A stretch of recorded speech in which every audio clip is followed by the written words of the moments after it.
Hola, mi nombre es Matías Diácono y en este video vamos a hablar sobre herencia y polimorfismo en C Sharp. Para este caso vamos a usar una aplicación de consola y lo que vamos a hacer es crear una nueva clase. Vamos a colocarle el nombre de clase base. En este sentido, esta clase base nos va a servir a nosotros para especificar un par de funcionalidades, y luego lo que vamos a hacer es crear otras clases que van a tratar de heredar esa funcionalidad, que van a poder obtener ese código y extenderlo. Entonces vamos a crear una nueva función, vamos a llamar calcular, y esta simplemente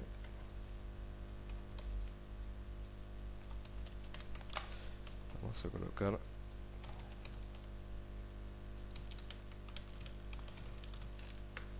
un mensaje para mostrar. También vamos a aprovechar y crear una propiedad que se llama resultado. Por lo tanto tenemos nuestra función, en la cual tenemos un identificador especial, y tenemos una propiedad general. El siguiente paso, vamos a crear otra clase, la vamos a llamar suma, pero vamos a hacer que herede funciones o funcionalidad de clase base. Entonces esto nos va a dar la posibilidad, por ejemplo, si nosotros pusiéramos una vamos a crear un constructor, esto nos da la posibilidad que podamos, por ejemplo, ver las funciones o las propiedades de nuestra clase base. Entonces vamos a dejar, por el momento no vamos a usar un constructor, pero sí lo que queremos es reemplazar la funcionalidad calcular de la clase base para poder implementar nuestro propio código. Entonces vamos a sobreescribir la clase, la función calcular, y vamos a usar la propiedad resultado para almacenar un resultado aleatorio, por ejemplo 10 más 10. Lo mismo vamos a hacer para otro tipo de clase, por ejemplo restar, y vamos a hacer lo mismo. Además voy a escribir acá ejecutada la clase suma. Entonces de esta forma vamos a saber qué se ejecutó o cuál de estas se ejecutó. Vamos a poner así. Entonces tenemos tres clases, pero estas dos heredan propiedades de la clase base.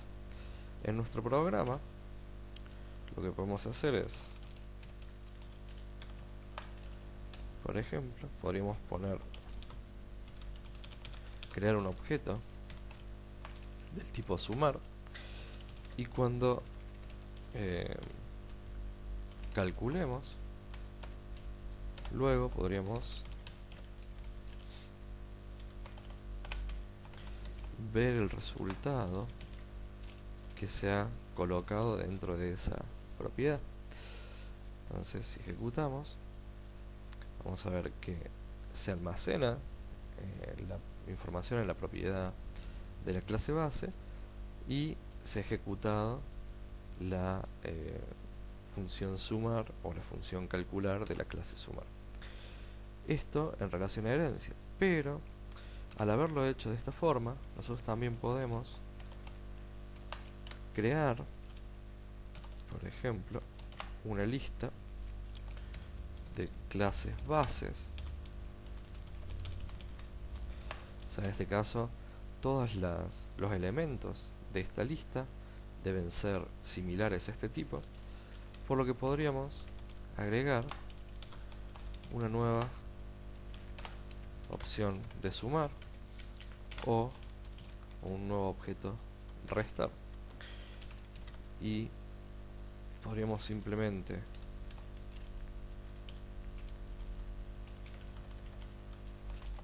saber indagar en cada uno de estos elementos y calcular su resultado. Entonces, teniendo la misma lista, vemos que se ejecuta tanto el objeto sumar como el objeto restar, a pesar de que los dos, en este caso, han sido contenidos dentro de una lista específica. Esto quiere decir que el polimorfismo, o esto que acabamos de hacer, el concepto de polimorfismo, nos abstrae de conocer en realidad cuál es el objeto concreto que hemos creado, y solamente conocemos los datos relacionados a la clase de la cual hemos heredado funcionalidad. Por lo que podríamos extender la funcionalidad o la idea de polimorfismo a métodos o funciones en las cuales nosotros recibamos simplemente un tipo base y desde afuera poder pasarle cualquier otro tipo de elemento para ejecutar su funcionalidad o para interactuar con ese objeto. Entonces, en este video hemos podido ver cómo realizar una herencia, o sea, esto es recibir información desde otra clase o obtener el comportamiento de otra clase, y poder implementar el concepto de polimorfismo,